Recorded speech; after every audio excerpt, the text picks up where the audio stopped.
Hallelujah. ಯೇಸು ಕ್ರಿಸ್ತನ ಮಧುರ ನಾಮದಲ್ಲಿ ನಿಮ್ಮನ್ನು ಪ್ರೀತಿಯಿಂದ ಈ ಸಮಯದಲ್ಲಿ ಆಹ್ವಾನಿಸುತ್ತೇನೆ.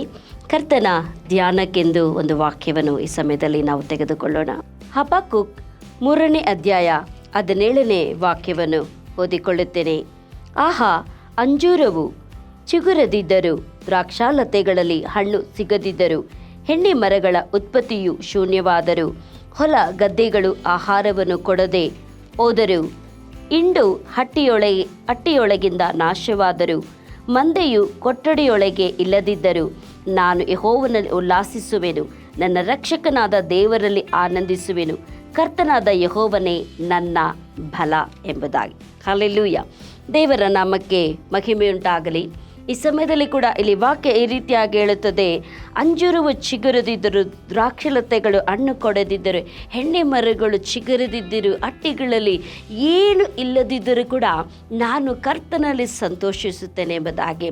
ಯಾಕೆ ಅಂತೇಳಿದ್ರೆ, ಈ ಪ್ರವಾದನೆ ಪುಸ್ತಕದಲ್ಲಿ ದೇವರು ತನ್ನ ಜನರಿಗೆ ಅನೇಕ ವಿಧವಾಗಿ ಕುರಿತು ಅಲ್ಲಿ ನ್ಯಾಯ ತೀರುವಿಕೆಗಳನ್ನು ಕೊಡುತ್ತಾರೆ. ತನ್ನ ಜನರು ಮಾಡುತ್ತಿರುವಂಥ ಪ್ರತಿ ಒಂದೊಂದಿಗೂ ಕೂಡ ವಾಕ್ಯಗಳನ್ನು, ಅಲ್ಲಿ ದಂಡನೆಗಳನ್ನು, ಖಂಡನೆಗಳನ್ನು ಕೊಡುವಾಗ ಅಲ್ಲಿ ಹಬಕ್ಕೂಕನು ಯಾವುದನ್ನು ಚಿಂತಿಸುವುದಿಲ್ಲ, ನಾನು ದೇವರಲ್ಲಿ ಮಾತ್ರ ಸಂತೋಷಿಸುತ್ತೇನೆ ಎಂಬುದಾಗಿ. ಯಾಕಂತ ಹೇಳಿದ್ರೆ ಅಲ್ಲಿ ವಾಕ್ಯ ಹೇಳುತ್ತದೆ, ಅಂಜೂರವು ಚಿಗುರದಿದ್ದರೆಂಬುದಾಗಿ. ಯಾಕಂದರೆ ಇಲ್ಲಿ ಹೇಳಲ್ಪಟ್ಟಿರುವಂಥ ಒಂದೊಂದು ದ್ರಾಕ್ಷಾಲತೆಗಳು, ಹೆಣ್ಣೆ ಮರಗಳು, ಹೊಲ ಗದ್ದೆಗಳು ಪ್ರತಿ ಒಂದು ಕೂಡ ಇಸ್ರಾಯೇಲ್ ಜನರ ಜೀವಿತದಲ್ಲಿ ಅದು ಬಹಳ ಮುಖ್ಯವಾಗಿತ್ತು. ಯಾಕಂದರೆ ಅಂಜೂರವು ಅವರ ಆಹಾರವಾಗಿತ್ತು, ದ್ರಾಕ್ಷಾಲತೆ ಅವರಿಗೆ ಒಂದು ದ್ರಾಕ್ಷ ಹಣ್ಣಿನ ರಸವಾಗಿತ್ತು. ಅವರ ಜೀವಿತದಲ್ಲಿ ಅನೇಕ ಆಹಾರಗಳು, ಹಿಂಡುಗಳು, ಅವರು ಕುರಿ ಮೇಯಿಸುವಂತರಾಗಿದ್ದರು. ಅದು ಮಾತ್ರ ಅಲ್ಲ, ಹೊಲ ಗದ್ದೆಗಳಿತ್ತು, ಹೆಣ್ಣೆ ಮರಗಳಿತ್ತು. ಇದರ ಮುಖಾಂತರವಾಗಿ ಅವರು ತಮ್ಮ ಜೀವಿತವನ್ನು ಚೆನ್ನಾಗಿ ನಡೆಸಿಕೊಂಡಿದ್ದರು.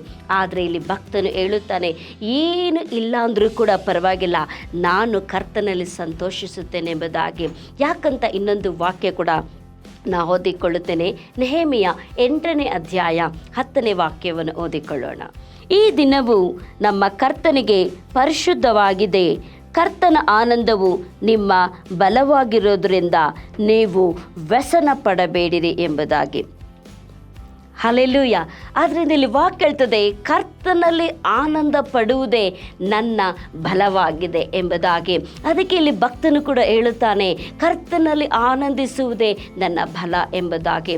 ಆದ್ದರಿಂದ ಪ್ರಿಯರಾದವರೇ, ಕರ್ತನಲ್ಲಿ ಸಂತೋಷಿಸುವುದು ಯಾವಾಗ ಅಂತ ಹೇಳುವಾಗ, ದೇವರನ್ನು ಸ್ತುತಿಸುವಾಗ, ದೇವರನ್ನು ಆರಾಧಿಸುವಾಗ, ಕರ್ತನ ವಾಕ್ಯವನ್ನು ಓದುವಾಗ, ದೇವರ ಸಮ್ಮುಖಕ್ಕೆ ಬರುವಾಗ, ಕರ್ತನ ಆಲಯಕ್ಕೆ ಬರುವಾಗ ನಮ್ಮಲ್ಲಿ ಒಂದು ಆನಂದವು, ಒಂದು ಉತ್ಸಾಹ ಉಂಟಾಗುವಂಥದ್ದಾಗಿದೆ.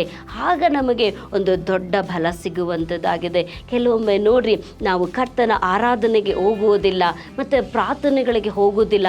ದಿನಾಸರಿ ಹೋಗ್ತಾ ಇರ್ತೀವಿ, ವಾರ ಪೂರ್ತಿ ಹೋಗ್ತಾ ಇರ್ತೀವಿ. ಆದರೆ ಯಾವುದೋ ಒಂದು ದಿವಸ ನಮ್ಮ ಕೈಲಿ ಆಲಯಕ್ಕೆ ಹೋಗೋಕ್ಕೆ ಆಗಿಲ್ಲ, ಪ್ರಾರ್ಥನೆ ಮಾಡೋಕ್ಕಾಗಿಲ್ಲ ಅಂದರೆ ಅವತ್ತೆಲ್ಲ ಒಂಥರ ಬಳಲಿಕೆ, ಅವತ್ತೆಲ್ಲ ಒಂದು ಸೋರ್ವಿಕೆ, ಏನೋ ಕಳೆದುಕೊಂಡ ಹಾಗೆ, ಏನೋ ಹಾಳಾದ ಹಾಗೆ, ಹಂಗೆ ಬೇಸರಿಕೆಯಾಗಿರುವಂಥದ್ದಾಗಿದೆ. ಒಂದು ವೇಳೆ ನಾವು ಇದನ್ನೆಲ್ಲವನ್ನು ಬಿಟ್ಟು ಕರ್ತನಲ್ಲಿ ನಾವು ಸಂತೋಷಿಸುವಾಗ ನಮಗೆ ಅದು ಒಳ್ಳೆ ಬಲವಾಗಿರುತ್ತದೆ. ಆದ್ದರಿಂದ ನಮ್ಮ ಜೀವಿತದಲ್ಲಿ ಏನಿದ್ದರೂ ಏನಿಲ್ಲ ಅಂದರೂ ಕೂಡ ಕರ್ತನಲ್ಲಿ ನಾವು ಸಂತೋಷಿಸುವಾಗ ಅದು ನಮಗೆ ಬಹಳ ಬಲವನ್ನು ಕೊಡುವಂಥದ್ದಾಗಿದೆ. ಈ ಸಮಯದಲ್ಲಿ ಕೂಡ ನಾವು ಪ್ರಾರ್ಥಿಸಿಕೊಳ್ಳೋಣ. ಪ್ರಿಯ ಪರಲೋಕದ ತಂದೆಯಾದ ದೇವರೇ, ಸಮಯದಲ್ಲಿ ಭಕ್ತರು ಕರ್ತನೆ ಹೇಳುತ್ತಾನೆ, ಇದು ಕರ್ತನ ಆನಂದ ದಿನವಾಗಿರೋದ್ರಿಂದ ಅದರಲ್ಲಿ ಸಂತೋಷ ಪಡಿರೆ, ವ್ಯರ್ಥ ಪಡಬೇಡಿರಿ ಎಂಬುದಾಗಿ.